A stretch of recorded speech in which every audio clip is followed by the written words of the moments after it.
you're watching this video, you're probably about to do an art fair in the rain. Now, I've been doing this for 10 years, selling my art professionally at art fairs all across the Midwest. And as you know, it is very rainy and stormy, especially in the springtime here in the Midwest. And springtime is a big time for art fair season, so I have done lots of art fairs in the rain. But I can relate to how you're feeling right now, because when I first started doing this, I was so stressed out. I mean, when you've created an entire art booth full of paintings, it's probably taken you a year or two to amass this much work. And so when thinking about taking it into a rainy situation that could completely damage your hard-earned creations, it is really, really stressful. Aside from this, I was also worried about if customers would purchase work in the rain. I mean, would they even attend the art fair? And so yeah, there are a lot of worries and fears involved with selling your art at an art fair in the rain. But rest assured, you can get through this. I've done this many times and had some really successful shows monetarily and no damaged work as a result. And I'm gonna show you exactly how I do it, give you my very best tips in this video. Now we're gonna go out to my garage because Greg is packing my art fair stuff in my van. This weekend we are doing an art fair and it's gonna be particularly rainy. First, preparation is key. You need an art fair tent that is waterproof or water resistant at a minimum. And so what I like to use is a Flourish trimline tent. You can see it back here. It is all packed up. Some of the poles you might be able to see in the background there. We're getting ready to load them into the van. But here in a minute, you're gonna see exactly what the booth looks like all set up. The Flourish trimline tent is awesome. I have used it in all sorts of different really bad weather here in the Midwest. But if you can't afford a Flourish trimline tent, because they are several $1,000s, I know that is out of a lot of artists, especially beginners' budgets, then look in the description because I have a pop-up tent linked there that I have used that has also been water resistant. But all the Easy Up pop-up canopy type tents are not nearly as good and sturdy as the trimline is when it comes to high winds. So if you are thinking about doing an event where there's rain and there's going to be extremely high winds, like 60-mile-an-hour winds, I would skip it if all you can afford is one of the pop-up canopy tents.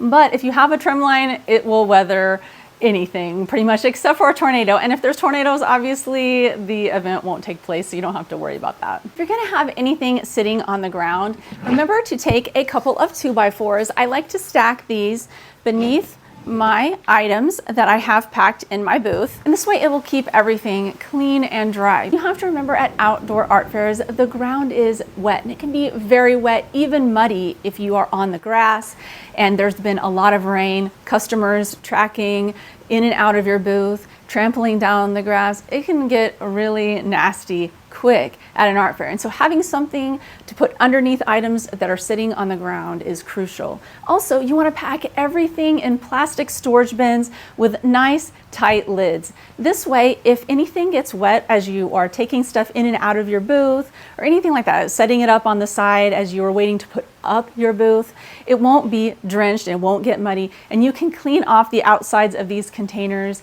fairly easily if you need to. Another thing I like to do is line the bottom of my boxes with duct tape. This is an artwork box here. You can see I have art packed inside, but if you notice the bottom, I've put a layer of duct tape around it to create a barrier between the not water resistant box and any potential water that it might sit in. This way the items inside do not get damaged. Also, it's important to have a raincoat or a poncho if you are setting up in the pouring down rain, and make sure to take a couple of towels because you never know what's going to get wet and you're going to need to dry it off really quickly. Last thing for preparation is to take a few tarps, because as you are rolling things in, if you have a roller cart that is carrying all of your stuff, it might get rained on. And so it's good to have a tarp to cover over the top of everything, just to keep all of the items underneath dry. Well, it's setup day and it's raining. You can see my tent poles back there. And what we're gonna do is we are gonna set up the tent first, and then we will bring in the artwork so that way nothing gets wet. It's been raining a lot.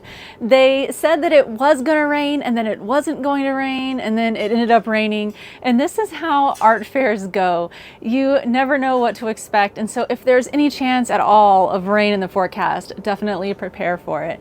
But it was worth it because I brought all of the things that I needed and I prepared really well for this show. And so I wanna show you in depth in my booth what I did. And first off, when you are hanging your work, you wanna think about doing a light hang. hang. And this means that you're going to leave a little bit of room in between pieces, and especially along the bottom. If you're hanging on asphalt, you want to leave 1 to 2 feet below your work, because the rain will come down and then splash up for a little bit of distance. I was able to hang a little bit lower, as you can see here on the wall in this booth, because we are on grass and the rain does not seem to ricochet off the grass quite as much.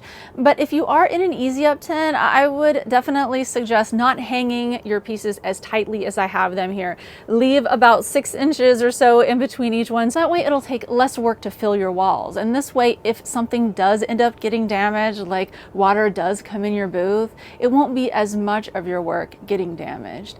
And that's why it's important to do a light hang. Now for me though, I know that my booth is amazing and it's going to keep everything super dry, so I don't have to do as light of a hang. And I would consider the walls in my booth not very light in the hang. I have them pretty tightly packed in here. But like I said, I know that my booth can handle it. Now I want to show you one of the best things about this booth is my clear door walls. I love these. These are amazing, and it's something that I don't see very many artists with at shows, and I think that every artist should have these.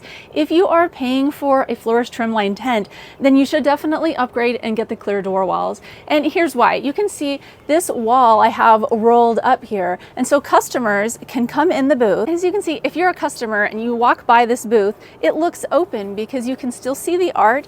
You can even see my signage through here, and this is so important because when it starts raining, you want to be able to cover up your work and protect it, but you also want customers to come in and purchase from you.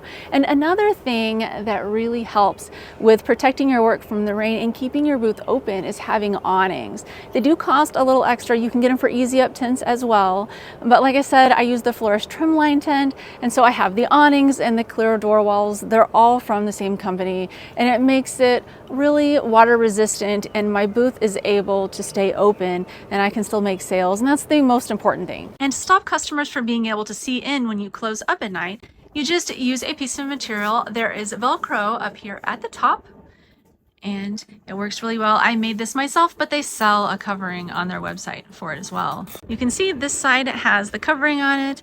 This side doesn't. It will when we are completely closed. You can see this other part of my booth. What I do is I have a door here. So I have a door in the front and I have a door in the side. And I always get a corner booth because corner booths make you the most money, honestly. You can get more exposure. And for me, I always have a lot of people coming in my booth with strollers and a whole bunch of kids. And so I like to have an entrance and an exit to kind of funnel people through my booth, especially when I'm doing a large show where there's like 50,000 people at it or 100,000 people at it. And so I like to have the clear door walls on both sides. And it's great because what you can do is you can clamp this door open, and so even if there is a lot of rain happening outside, people can still go in and out.